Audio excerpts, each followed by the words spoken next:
बच्चों आपकी स्क्रीन पर क्लास 6 का हिंदी व्याकरण नज़र आ रहा है। बच्चों मैंने आपको पहला लेसन पढ़ाया था भाषा, बोली, लिपि और व्याकरण।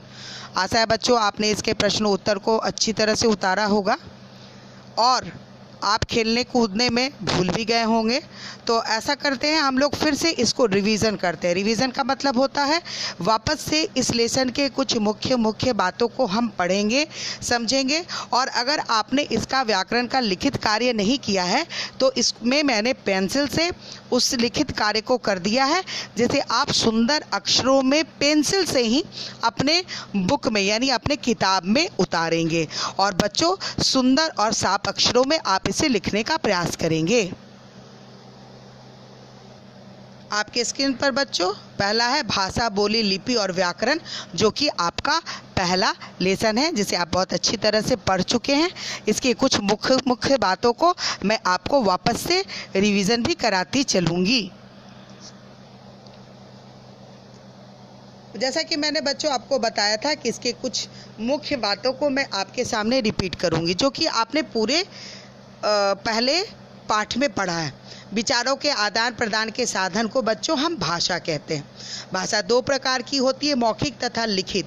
लेकिन बच्चों एक और भाषा भी होती है जिसे हम सांकेतिक भाषा कहते हैं, जिसमें हम संकेतों के द्वारा अपने भावों के आदान प्रदान करते हैं। ये उन लोगों के लिए इस्तेमाल होता है जो शारीरिक रूप से विकलांग होते हैं, जो बोल और सुन नहीं सकते या जो देख नहीं सकते। इसलिए वो अपने विचारों का आदान प्रदान संकेतों के द्वारा करते हैं। भाषा का क्षेत्रीय रूप बच्चों बोली कहलाता है। भाषा को लिखने के लिए जिन चिन्हों का प्रयोग करते हैं बच्चों उन्हें लिपि कहते हैं।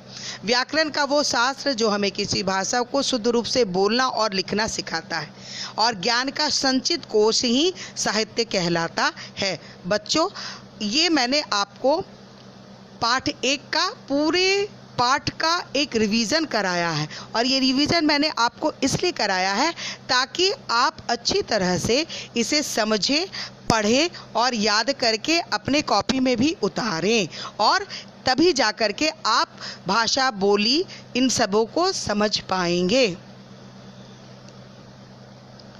अब बच्चों आपके स्क्रीन पर अभ्यास दिया गया है, जिसमें आपको मैंने पेंसिल से लिख करके उसके उत्तर को भी लिखा है। जैसे कि किसी भाषा को लिखने के लिए हम जिन चिन्हों का प्रयोग करते हैं उन्हें लिपि कहते हैं। भाषा का क्षेत्रीय रूप बोली होता है। ज्ञान का संचित कोश साहित्य कहलाता है। विचारों के आदान प्रदान के साधन को भाषा कहते हैं। व्याकरण द्वारा हम भाषा के शुद्ध रूप से बोलना तथा लिखना सीखते हैं। बच्चों मैंने भी इसको मैं पेंसिल से लिखा है और आपको भी इसको पेंसिल से लिखना है। सही तथा गलत का चिन्ह लगाना है। लिखित भाषा में ध्वनियों का प्रयोग होता है, सही है। हिंदी की लिपि देवनागरी है, ये भी सही है। बच्चों आगे है विश्व की सभी भाषाओं की एक ही लिपि है, जो गलत है। मौखिक भाषा में हम ध्वनियों के माध्यम से समझते हैं, ये गलत है। जो भाषा बच्चा घर में अपने माता पिता से सीखता है उसे मातृभाषा कहते हैं, ये सही है। चित्र लिपि बच्चों चीनी की लिपि है। देवनागरी हिंदी, मराठी और संस्कृत की, बांग्ला की बांग्ला, रोमन की अंग्रेजी, जर्मन और फ्रेंच, गुरमुखी की पंजाबी, उर्दू फारसी जो है वो उर्दू की है। और बच्चों मैंने सही मिलान को पेंसिल से मिलाया है। जैसे भाषण देना ये मौखिक भाषा है, ईमेल करना एक लिखित भाषा है, समाचार पत्र पढ़ना मौखिक है, समूह से मित्रों से बातचीत करना ये मौखिक है, कविता सुनाना भी मौखिक है, पत्र लिखना बच्चों लिखित है, अध्यापिका से प्रश्न पूछना मौखिक है, पुस्तकें पढ़ना भी मौखिक है, एमएस करना लिखित है, और नानी की कहानी सुनना भी लिखित है। आशा है बच्चों आपने इसे उतारा होगा। अगर आपने इसे नहीं उतारा है, अगर आप कहीं खेलने में व्यस्त हो या फिर आपने ध्यान नहीं दिया हो, तो आप इसे दोबारा से उतारेंगे। बच्चों मैंने आपके लिए एक प्रोजेक्ट वर्क भी दिया है।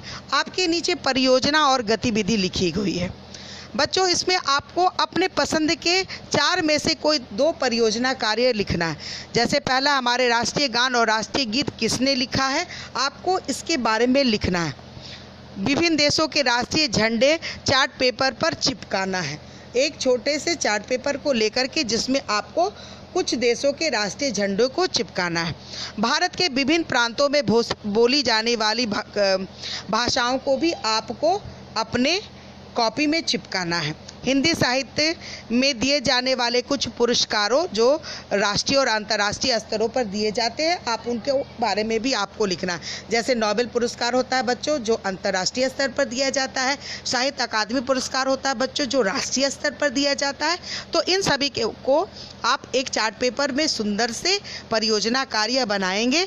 बच्चों, आप लोगों को गर्मी की छुट्टियों में ये कार्य दिए जाते हैं, तो अभी आप घर पे हो, एंजॉय कर रहे हो, तो इस तरह से वर्क करके आप अपने कार्य को और अच्छे से कर सकते हो। आशा है बच्चों आपको ये परियोजना कार्य पसंद आया होगा।